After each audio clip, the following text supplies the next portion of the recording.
Over the past decade, countries in the African continent have experienced an economic boom, but the benefits have not trickled down to the common people, and grinding poverty is still prevalent in many countries. So who benefits from Africa's poverty? A leading Pan-Africanist has the answer. Let's listen in. The reality is the poverty of Africa is the glory of some civilizations. Poverty is an industry. Ignorance is an industry. Big industry. Hello and a warm welcome to yet another edition of Africa Today, a program which gives you an incisive analysis on events taking place in Africa. Now, this week we are focusing on some of the roots of poverty in Africa, which has been exacerbated by the COVID-19 pandemic. In the second segment of our program, we shall head deep into Cameroon's rainforest that's facing danger from European Union companies that are on rampage, destroying this amazingly diverse ecosystem in their pursuit of profits. Send us your comments as you watch the show and let us know what you think. The West and Africa's poverty. Over the last 20 years, Africa recorded strongest growth decade on record. In that period, the African narrative has swung from the hopeless continent to Africa rising. However, the experience of major African economies shows that the benefits of growth at the top are not trickling down to the poor. So where are the profits going? Well, some of the top 100 companies in all of Africa are mostly linked to former European colonial powers and the United States. The exploitation of Africa by neo-colonial powers continues unabated while the masses are sinking deeper into poverty. Professor Howard Nicholas says Western countries want to ensure that Africa stays poor for the sake of survival of the developed world. Let's take a listen. Africa, historically, sub-Saharan Africa, has been fundamental to the global prosperity of the advanced countries. Okay? And Africa had a role to play. It has a role as a raw material producer. We will not allow sub-Saharan Africa to escape that. Okay, we do everything to keep sub-Saharan Africa where it is, also impoverished. It's absolutely vital for the prosperity of everyone else. So let's get clear about that. Okay, and this means all the economic structures, all the global institutions, and the economics we teach everyone is all designed to keep Africa exactly where it is. Now, to discuss some of the reasons for the continued poverty in Africa, despite positive growth in most countries over the last several years, we have contacted Joseph Ochieno, a leading commentator on African affairs. Thank you very much, Mr. Ochieno, for your time. Now, rising poverty levels stand in sharp contrast to the large natural resource wealth and overwhelming young labor force of many African countries. What's really happening? Because of all the complexities of the continent in the last 50 years, where somehow I don't think many of the leaders have got it right. It has meant that insufficient investment has gone into education. Insufficient investment has gone into preparing the natural skill force of all the various countries on the African continent. I think nearly every country in the continent you can talk about. So for that reason, while we have a huge amount of resources, the labor force has been scanty and the level of skills has been relatively low. And yet at the same time, partly because of the performance of the various African economies, some of the better performing African skills from the African continent have tended to find their ways mainly in the West. While the era of colonialism in Africa is long gone, it's no secret that its effects are still being felt across the continent.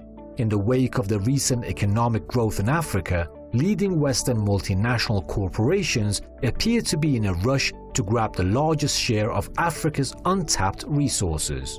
Pan-Africanist PLO Lumumba gives an example of the ongoing neo-colonial project to grab Africa's resources.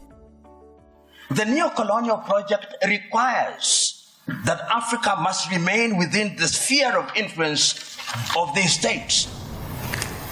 Today, if you look at the United Kingdom, which has left Europe, one would have thought that those are their cousins and that they should sit in comfort with them.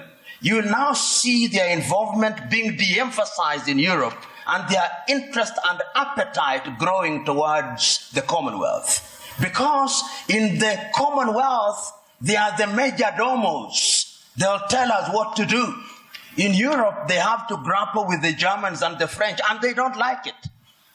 That is the unspoken bit of it. The French also are in Europe, but the Germans are too strong, and they don't like it. So they want to hold Côte d'Ivoire, Gabon, and tell them what to do. Now, Mr. Ochieno, apart from the factor you earlier mentioned, we see that poverty remains in Africa while Western multinationals make abnormal profits. Are they continuing the colonial loot of African resources? The challenges facing the African continent as far as poverty is concerned, and indeed any other development issue, really is a matter that African governments and African leaders, and I suggest African peoples, particularly the young African population, should stand up, get counted, and commit themselves to change. I'm delighted that in Zambia, the recent elections that took place, a number of young people stood up. I know a number of people who were in the private sector who decided to get involved in the politics of the country, to simply say they want to be part of the change and they want to be able to influence the direction of the country. So in this continent, poverty is rarely a question of political debate and discourse. It's rarely a serious matter when it comes to academic discourse. Well, according to our 2020 UNDP report, every year an estimated $88.6 billion, equivalent to 3.7% of Africa's GDP, leaves the continent as illicit capital flight. Now, Amina Mohammed, the Deputy Secretary General of the United Nations, explains here on how these illicit financial flows affect Africa. These staggering losses would be enough to fill 75% of the continent's health financing gap.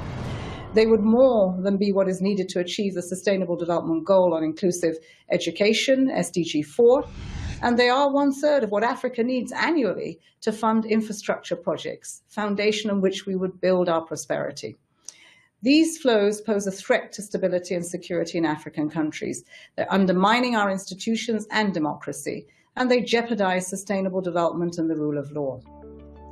Western multinationals are engaged in illicit financial flows and tax evasion in Africa, thus leaving many governments broke and unable to fund their budgets.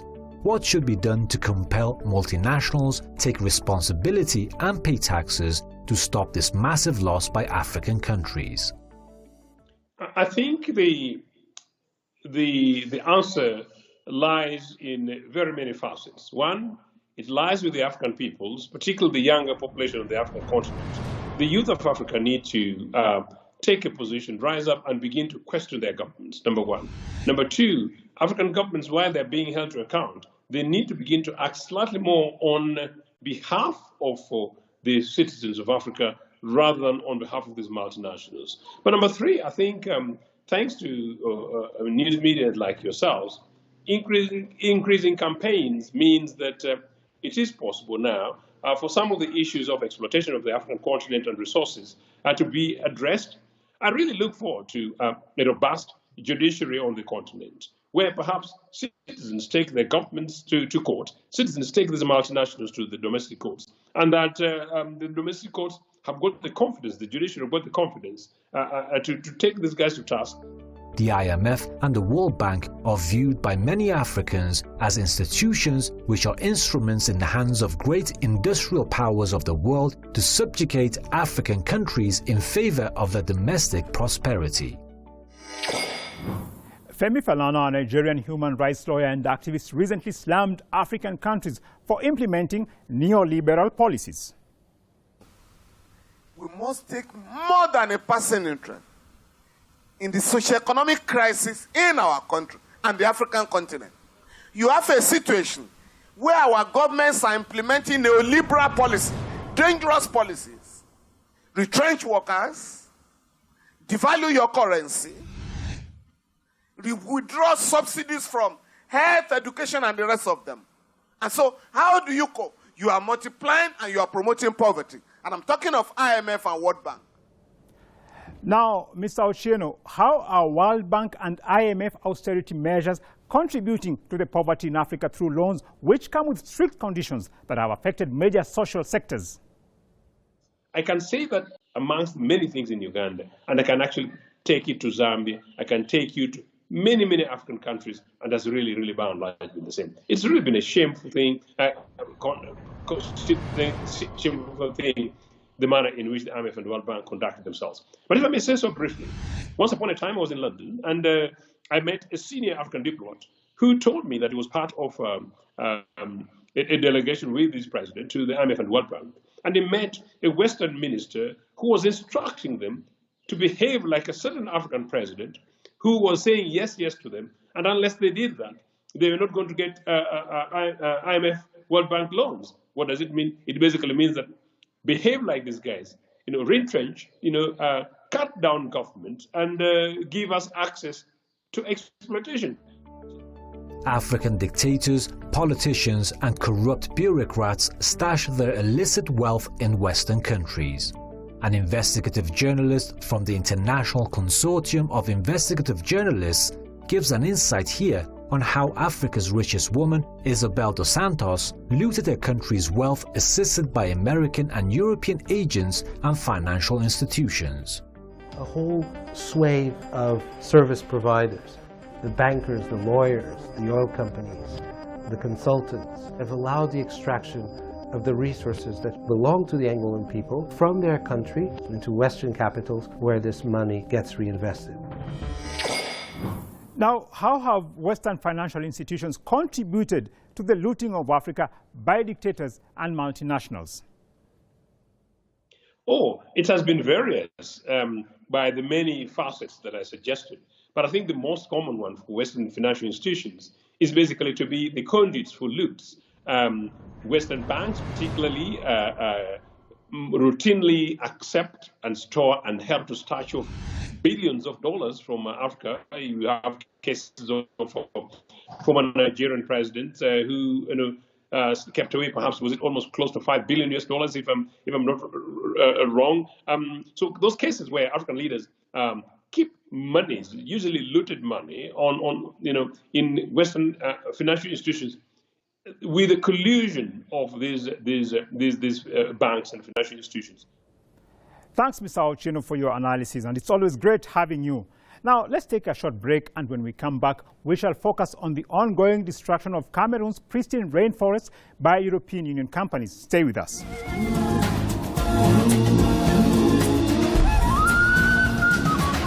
EU destroying Cameroon's rainforest for rubber.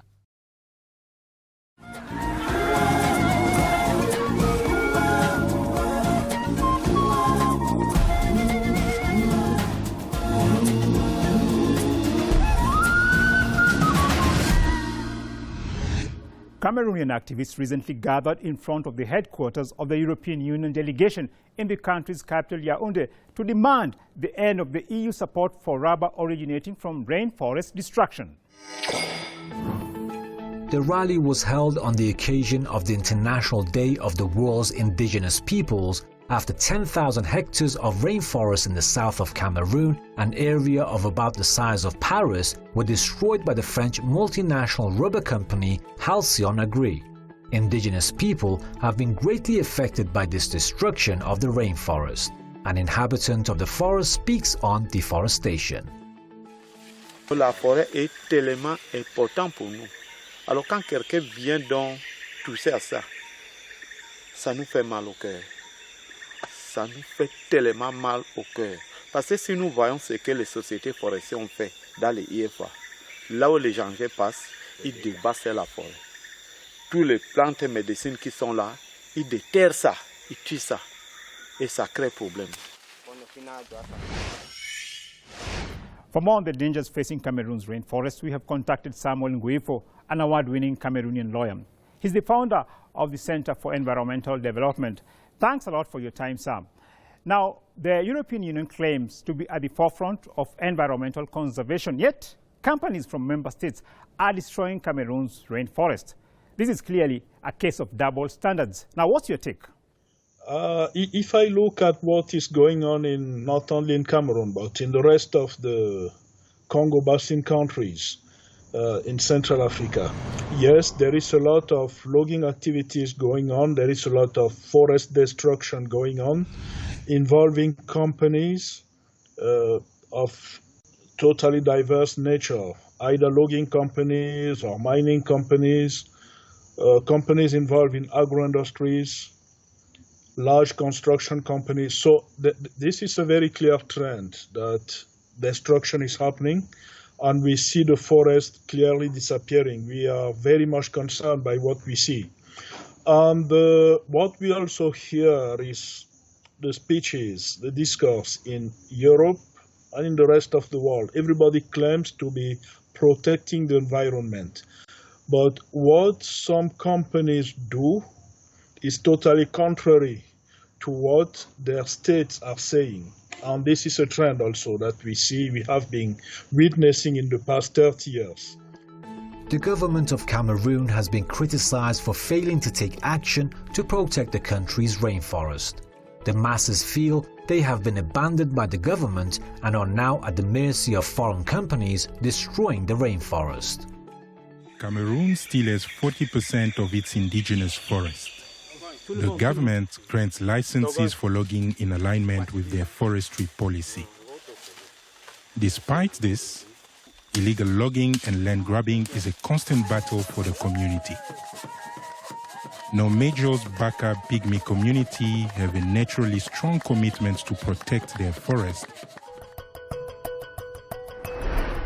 Why is the Cameroonian government failing to take tangible action to stop these European multinationals from destroying the country's rainforest? I think that one of the most destructive actions against the forest, besides logging, was putting in the mind of the decision makers in Africa that they can't do it. They can't achieve development without logging. They have forest on their land. They were very lucky to receive this from nature, and they have to log. They have to grant logging rights, and a forest is supposed to be cut and provide income to the state. I think this is a major mistake. It's an assumption that is totally false. But our policies in Central Africa are all built on this assumption. Nobody thinks the forest can generate income without being logged. It's estimated that nearly 40% of Cameroon is forested. However, the country is rapidly losing this critical natural resource. According to estimates, more than 3 million hectares of Cameroon's forests have been cleared since 1990, an area approximately the size of Belgium. Now, Mr. Samuel, what is the general state of the rainforest in Cameroon? We do not have like a yearly or a periodical assessment of what we have in the forest. So it's very difficult to have scientific grounds to really say what is going on. What we see from our visits on the field is that the forest is very clearly disappearing. A major part of the wildlife is also disappearing, and one of the reasons is that logging has opened access to the forest to many people, including poachers, who were able to go as far as possible to have access to wildlife habitat and log in a very huge quantity. So these are the side effects of logging. Now, a very grim outlook there on Cameroon's rainforest, which needs collective action for its protection. The future of our planet is Africa because the continent's people, biodiversity and habitats are crucial for genetic diversity in face of climate change. In a bid to meet the ever-growing demand of forest products and resources at international level, such as wood, palm oil, rubber and other elements harnessed by industrial logging and extensive agriculture, this will only further deplete Africa's biggest carbon sink. What should be done to stop the destruction of the rainforest in Cameroon that is part of the Congo Basin rainforest area that absorbs carbon dioxide that would otherwise be released into the atmosphere?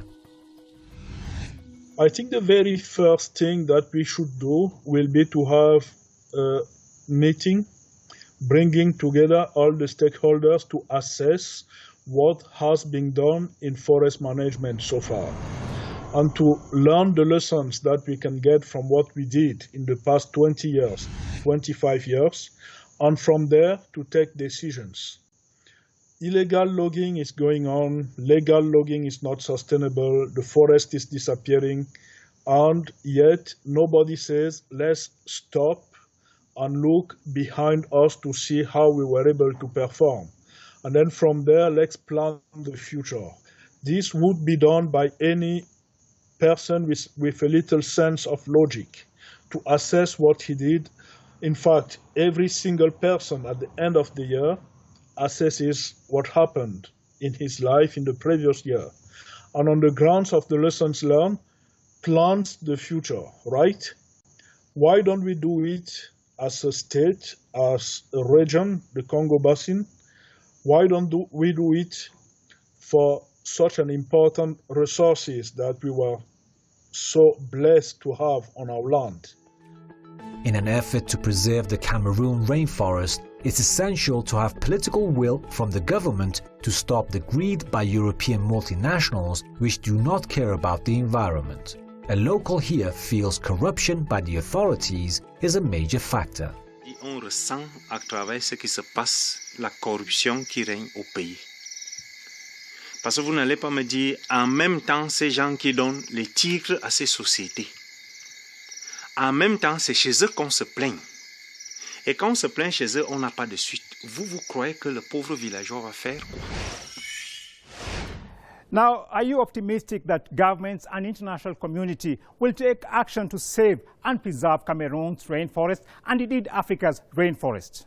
I think if we don't act very fast and if we don't act with very clear actions, efficient enough to change the trend that we are seeing, I think it will be too late very soon. I think the window that we have to act is probably closing very, very soon. So what we need to do today is an action at both ends. We need to act in the consumer countries so that people understand that what they do by buying timber, by consuming timber products, if they are not careful enough, what they do is that they are contributing to the exacerbation of climate change. And we need to act at the producers' end by making sure that the states understand that the forest is on their land, but that they are part of humanity. And as such, they are obliged to think about not only their country or their communities, but also humanity. Well, clearly, action has to be taken now to save Cameroon's rainforest, or it will be too late and the whole world will suffer the consequences.